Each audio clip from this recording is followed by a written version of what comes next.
बार भी जब चर्चा हुई तब भी मैंने कहा था कि कुछ लोग संविधान तो हाथ में लेके घूमते हैं, लेकिन ये नहीं बता पाए कि उसके पन्ने तक कितने हैं, क्योंकि उन्होंने कभी खोला ही नहीं। आज मैं क्योंकि ये संविधान जो राहुल जी सब तरफ दिखाते हैं सर, शायद उन्होंने इसके 2 पन्ने भी खोलकर नहीं देखे। अगर आप इसका प्रीफेस देखेंगे, प्रीफेस किसने लिखा है सर? सुप्रीम कोर्ट के वरिष्ठ अधिवक्ता गोपाल शंकर नारायण जी। उन्होंने लिखते हैं, our constitution was crafted by the finest and most emancipated minds of the time and thankfully not directed by the confused Nehruvian social policy that guided success governments। वो इनकी नेहरू जी की विचारधारा पर सवाल खड़ा करते हैं और उन्होंने लिखा है कि giants like B.R. Ambedkar, B.N. Rau, Sardar Patel, K.M. Munshi Alladi debate provisions to protect the basic freedom. उन्होंने श्रेय दिया है तो अम्बेडकर जी को, सरदार पटेल और आगे। सर इसके अगले पन्ने पे क्या लिखते हैं गोपाल शंकर नारायण, और ये इन्हीं का ही है सर, मैं नहीं पढ़ रहा हूँ, जो इन्होंने हाउस में दिखाया। इसमें लिखा है, were it not for the strength of the document Indira Gandhi would have been compelled to end the darkest episode in independent India by ending the emergency. यानी कि संविधान की ताकत थी, जिन्होंने इंदिरा गांधी जी की इमरजेंसी को खत्म किया था, तो इस संविधान की ताकत थी। और ये आपके इसके अंदर लिखा है, राहुल जी जो आप लेकर घूमते हो, कभी खोल के पढ़ो तो सही, कभी पढ़ा भी नहीं आपने। और इसमें आगे लिखा है सर, आप चेयर को बोलो, अधिकार दिया है, चेयर को बोलो, माननीय सदस्य चेयर को। जी अध्यक्ष जी, ये जो राहुल जी कॉपी लेकर घूमते हैं, इसी पे लिखा है कि इंदिरा गांधी जी की यातनाएं और इमरजेंसी को खत्म किया तो बाबा साहब अम्बेडकर के संविधान ने गरीब से गरीब व्यक्ति को उसका काम दिया।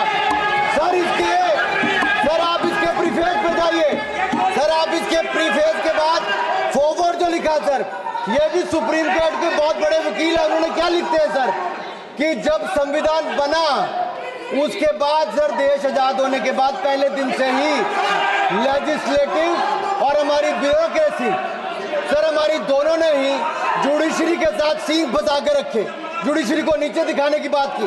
सर ये मैं नहीं कह रहा, ये वही किताब कह रही है जो राहुल गांधी हाथ में लेकर घूम रहे हैं। सर मैं पढ़ के सुनाता हूँ, from the earliest years itself the legislative wing and the executive wing of the state on the one hand confronted the judicial wing on the other with the accusation that they had vastly approached upon the powers not given to them but given to the executive.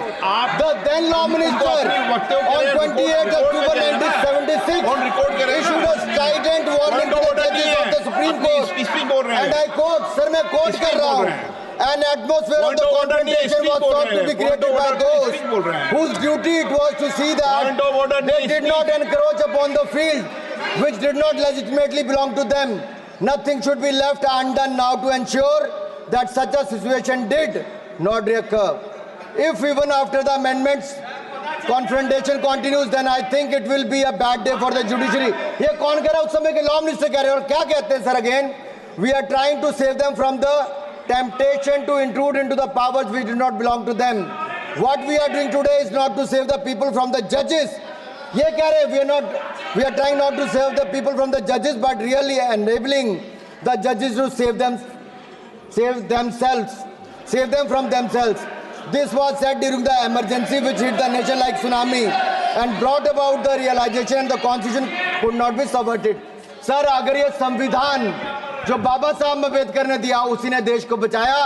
Rahul ji कभी इसको पढ़कर देखिए, गांधी परिवार और Congress party का पूरा कारनामे इसके अंदर लिखेंगे, कैसे आपने धज्जियां उड़ाई, एक तो एक।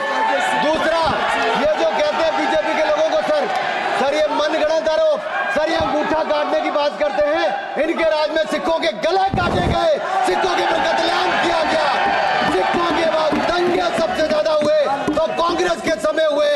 और आपको देश से माफी मांगनी है, अगर आज भी नहीं मांगेंगे तो संविधान जितना मर्जी जेब में डालिए। आप संविधान को जेब में लेकर घूमते सर, इन्होंने संविधान को तार-तार करने का काम किया है, इनको देश से माफी मांगनी चाहिए। मुझे आपका संरक्षण इसलिए चाहिए था कि झूठे आरोप लगाने बंद करे। यह संविधान की रक्षा आपने कभी नहीं की, इमरजेंसी जैसा कालखंड आया और संविधान को बार बार तार किया, संशोधन किया, तो आपने और आपकी पार्टी ने किया। धन्यवाद सर।